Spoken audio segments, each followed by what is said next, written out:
Sudarlun, seribuan massa dari Aliansi Mahasiswa Peduli Palestina AMPP Aceh Tenggara menggelar aksi solidaritas untuk Palestina. Banyaknya jumlah massa memaksa polisi harus menutup sementara jalan yang dilintasi peserta. Tak hanya mengusung poster berisi dukungan kepada Palestina dan kutukan untuk Presiden Amerika Serikat Donald Trump, massa bahkan ikut membakar foto Trump.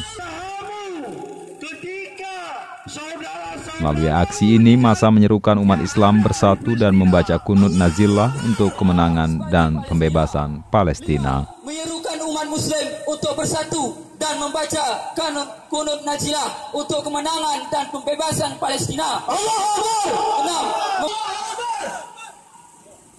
Dari Kutacane, Asnawi Lui, Serambion TV. Assalamualaikum warahmatullahi wabarakatuh.